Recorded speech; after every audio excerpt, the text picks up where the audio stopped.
observă. Cu cât înaintăm spre inima Braziliei, se cam schimbă peisajul.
La capitolul mic a întreținerii.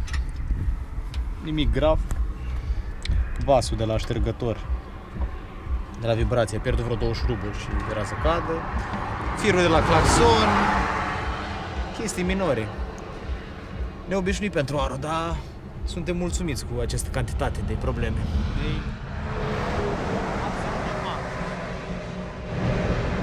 Oricum, sunt mai murdar decât ar trebui pentru așa operație. E bine.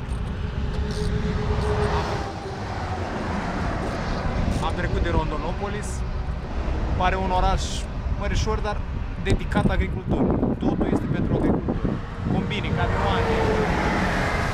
De fapt, toată zona în care ne aflăm este dedicată agriculturii.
Seara am oprit în satul de lângă, câmpul ăsta mare unde am noptat și am luat o cașasa destul de ieftină, a fost 25 de lei. Are niște ierburi în el, dar nu mi-a zis cum se numeau, nu pot să le identific acum, dar are un gust așa specific de alune, ușor caramelizat și ars. Da, chiar e foarte bună, arată ca o coajă, ca o rădăcină. N-are nicio treabă cu țuica la noi. Nu. E dulce, cu aromă de trestie de zahăr, că e făcută din trestie de zahăr, dar are și aroma de trestie. Și partea bună e că are un pic gust de tătăneasă cu o nucă, alună, ceva. Foarte bună. Asta cred că e de la plantă. Da, la 25 de reali sticla chiar se merită.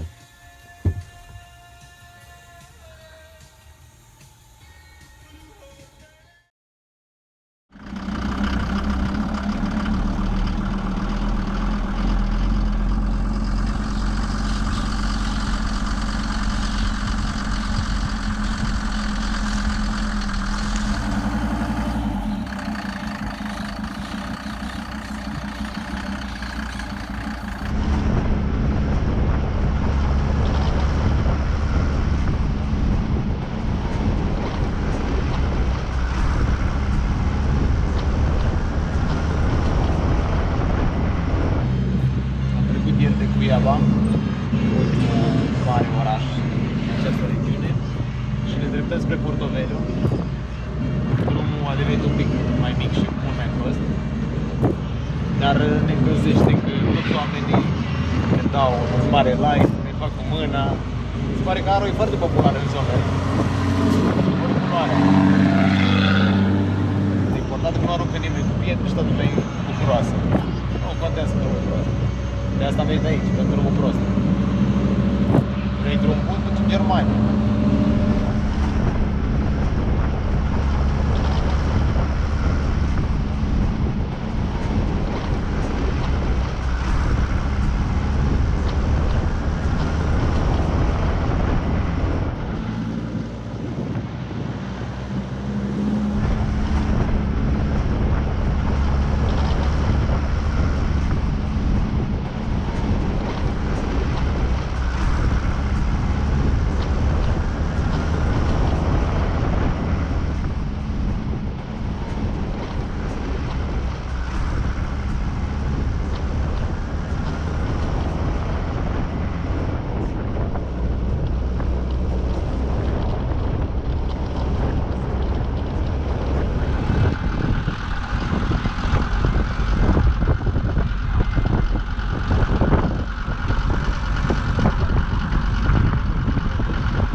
Kilometri am observat o conductă care merge pe lângă plantația de trestie de zahăr. Acum am înțeles ce era și în conductă. Apa aia neagră. E îngrășământ. Are un miros. Da, ușor neplăcut. Cam mă ustră ochii. Periculos îngrășământul ăsta la volan. Miros ca un mare WC. Mare. Parcă o plouat.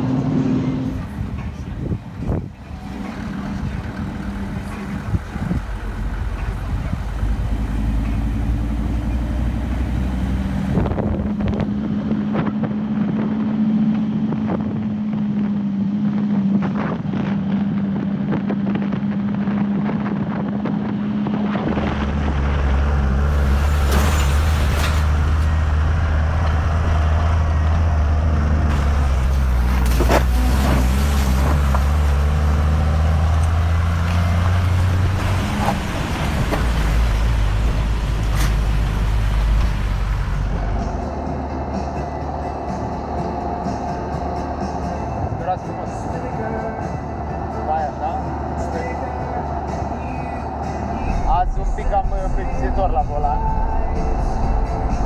E drumul drept de vreo 200 de km. Cald.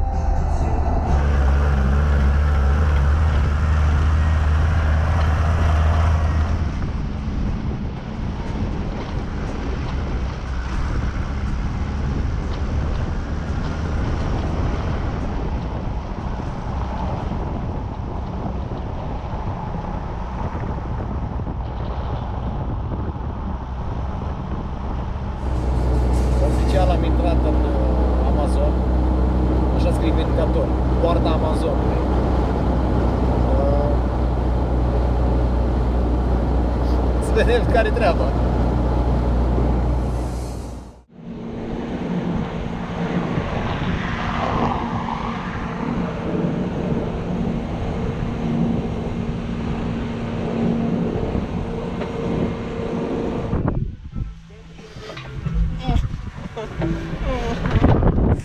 Da, s-o ieftin. Și asta? Deci a fost, pepinul era 15 real și ăsta era 10, așa că am ales pepine, am ales asta pentru că pepine mai știu. Da, da.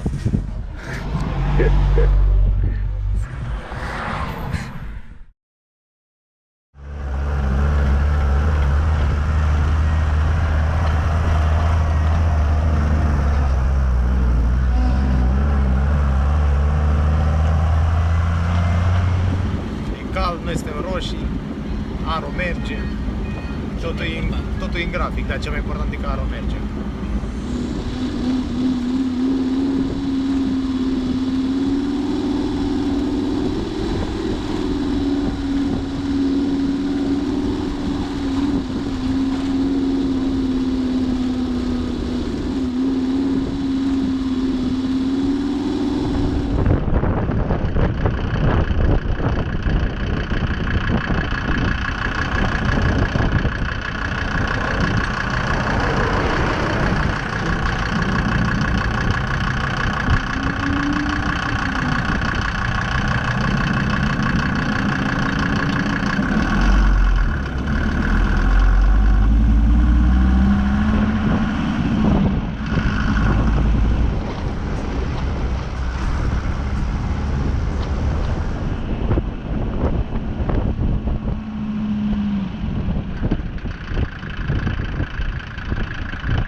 dimineața. Ne pregătim să prindem puteri cu iaurt cu cocos. Am descoperit că e foarte bun și de atunci abuzăm dimineața de el. Ieri am avut o zi destul de lunguță. Am mers cam paste și ceva de kilometri. Destul de drept, nu prea am folosit volanul. Că l-am ținut de el, dar nu l-am tras. Mai avem, credem, maxim 2 zile până în Portobello, unde vom face aprovizionarea și ne pregătim de junglă. Pregătim intens, punem plas la geamuri, luăm toate spray-urile de lume. Cred că o să luăm niște haine mai groase, deși e foarte cald, e ora 6 și un pic și e foarte cald. Dar mai bine să fie cald decât să faci dengue sau mai sunt vreo 3 febre de astea locale. Și nu vreau să le aflu pe pielea noastră, că strică distracția. Deci încă 2 zile maxim, mergem, ne pregătim, intrăm în junglă. Uite ananasul. Și uite-l pe ăsta are și floare.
Dacă tot e foarte cald afară și m-a luat așa o lene, hai să facem o pauză și cu Aro niciodată nu faci pauze degeaba. Hai să facem un pic direcția, că cam hoplează 70 la oră, începe să tragă tare, stânga-dreapta și ai senzația că te răstori. Nu te răstori, dar e o senzație neplăcută. Și am zis să facem o pauză cu scop. Și acum îmi fac curaj, stau pe asfaltul ăsta opărit și fac curaj să fac mecanică. Hai să-mi fac curaj.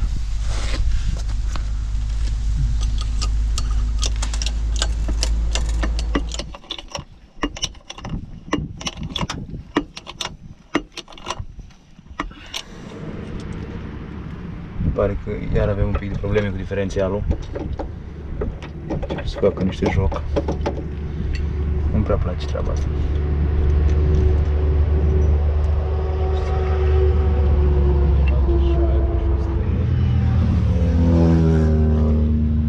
Jocul făcut la coroană și pe limon pare ok.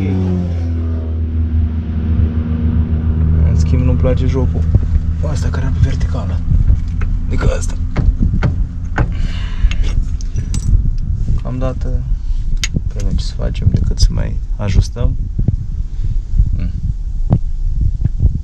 și să mă enervez mai puțin și asta e, dăm înainte.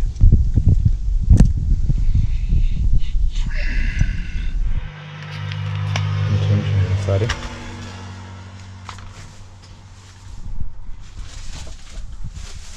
Cald afară.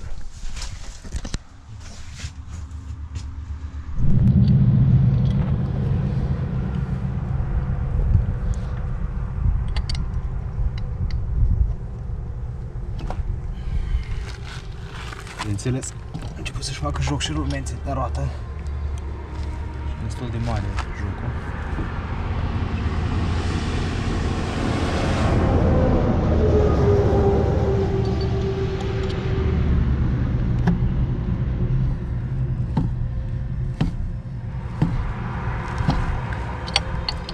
Trecut cea mai lungă perioadă de pace mecanică.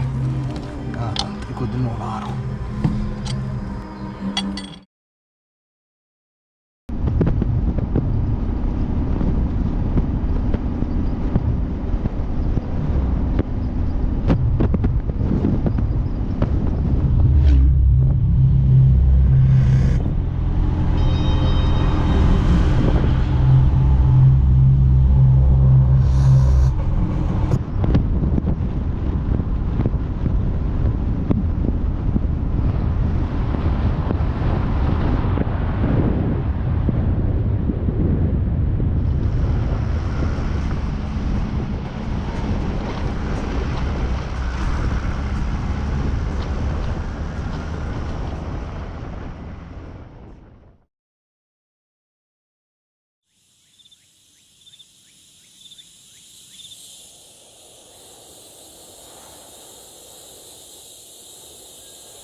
Ce faci, n-ai tu s-a răsărit? Da, ce faci, dormi? Da, ce faci? Am gândit de tine. În gând. Nu. Nu, chiar am. Am înțeles. Ai văzut ce frumos e afară? Am văzut și papagali. Ia, asta. Cum vezi tu papagali? Alea chiar sunt frumoși papagali aici. Ieri am avut un pic de mecanică de făcut. Mi-au apărut mici uzuri la grup. Chiar mici, da, sunt. Asta e important. Ca să avem mereu un stres. Altfel lui razna, te liniștești prea tare. Așa un peisaj. Ne-a venit inspirația să mâncăm acest ananas. Cum se cheamă aici? Abakashi. Abakashi. X-ul fac dubios. Este foarte frumos. Îl vom autopsia și vom da o notă. Ia să vedem noi ce se întâmplă aici.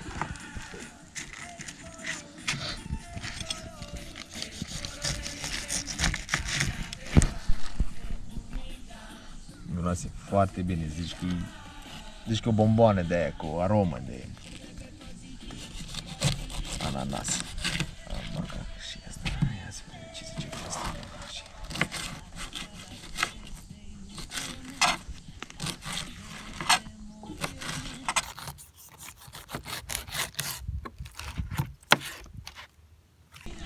Nota 10. Excelent. Dulce, aromă, zemos. Așa ar trebui făcuți toți ananașii din lume să aibă gustul ăsta. Important e ca un fruct să aibă aroma cât mai apropiată de cea artificială, care o găsești tot felul de mizerii, de creme, bomboane și alte arome.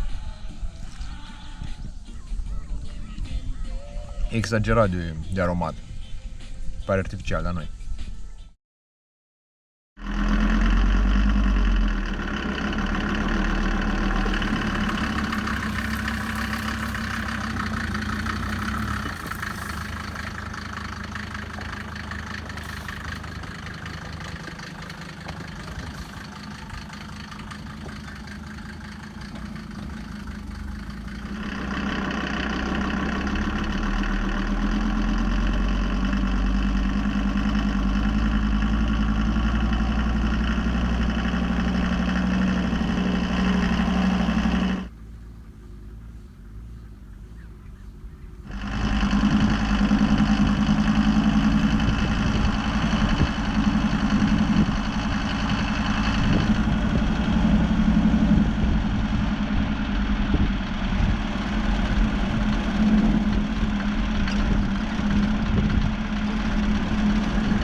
chiar ce mai ușor manevră.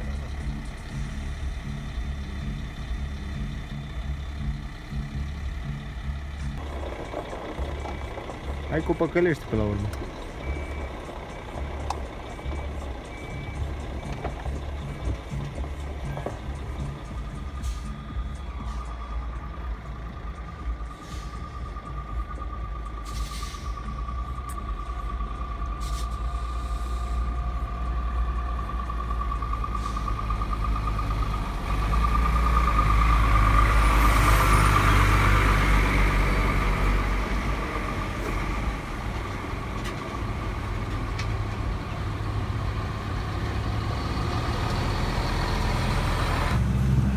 Cât am stat la coadă și deodată a ieșit un cap de tir și ne-am făcut seama toți, merge după el.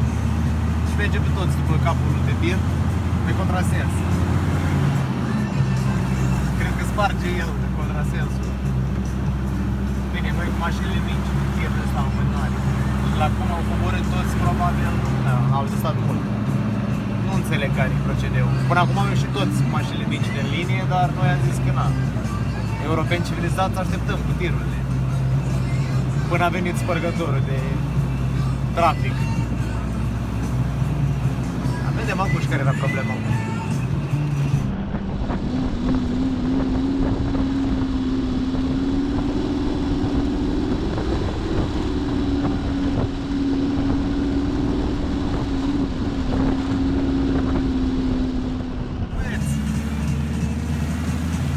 Aici drept aici o dădeam toată ziua. E impresionant, e număr de tiruri. Da. Am spus că au.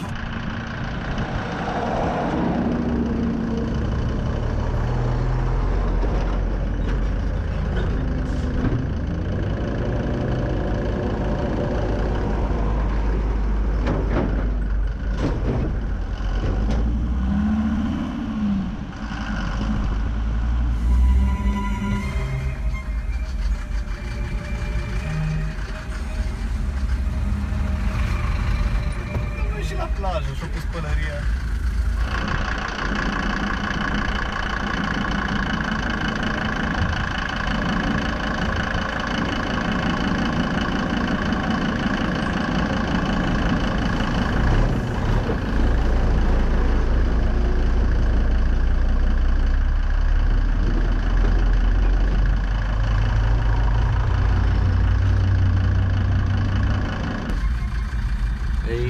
Cea mai lungă coadă pe care am văzut-o.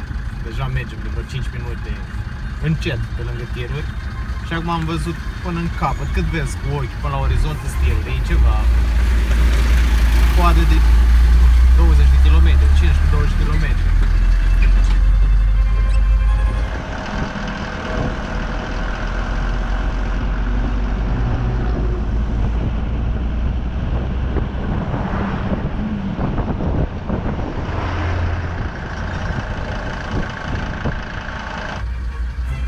Domnul cu capul de tir, să aibă mare sănătate. Că altfel pierdem aici o zi lejer o zi. După că șoferii tir s-au instalat și au pus șezlongi, pălării, telefoane. Hai la treabă. Începem o nouă incursiune pe contrasens.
un deal și se mai vede încă vreo 5 km, așa, coada până la orizont.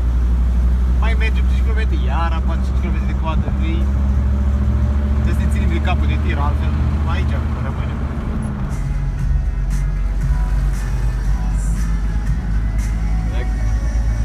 Pare o mare coadă în continuare. Până acolo.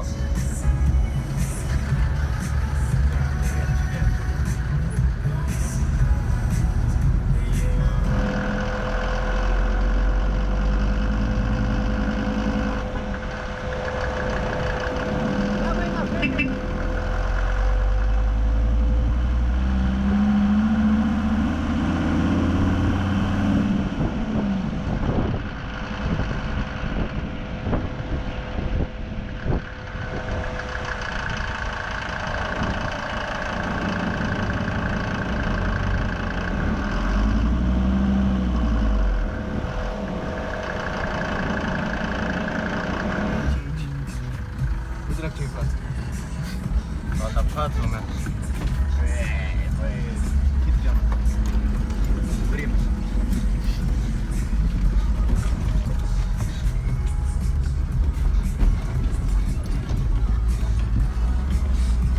E un tir răsturnat. Fix de-a lungul drumului.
Măcar de cap.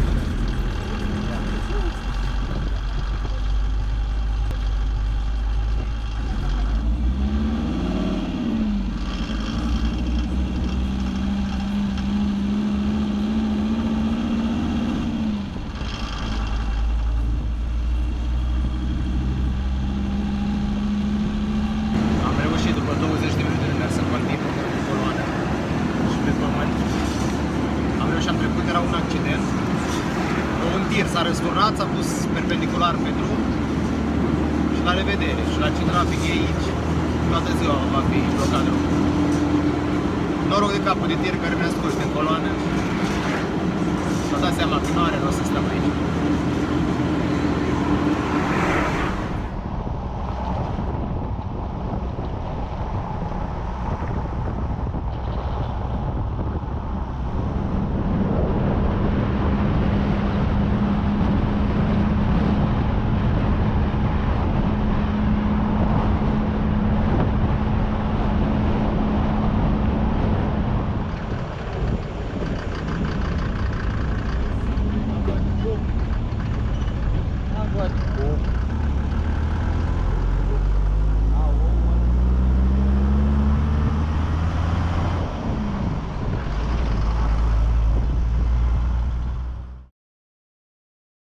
Am scăpat de zona cu accident, am dat de liniște și pace, nu chiar. Am ajuns într-o localitate și ne-am oprit să luăm micul dejun, totuși. Darius a fost și a luat o cutie. Noul frigider, până acum țineam mâncarea într-o cutie de papuci. Acum am upgradat și avem cașa termică, adică o cutie de păstărie care e gălită pentru făcerea. Facem o omletă.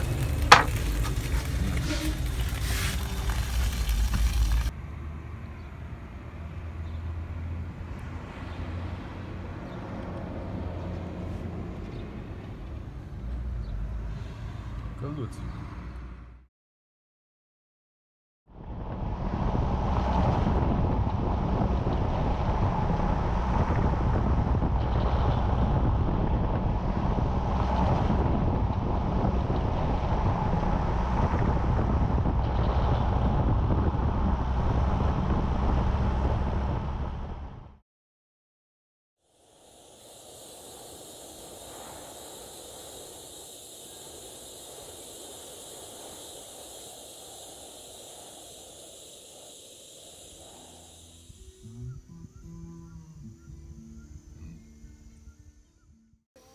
Avem un nou ocupant, un Aro. Este chiar cel mai frumos. Sper vreo 4 cm șipca aia.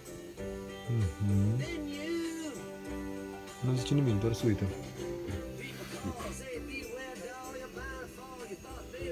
Mare.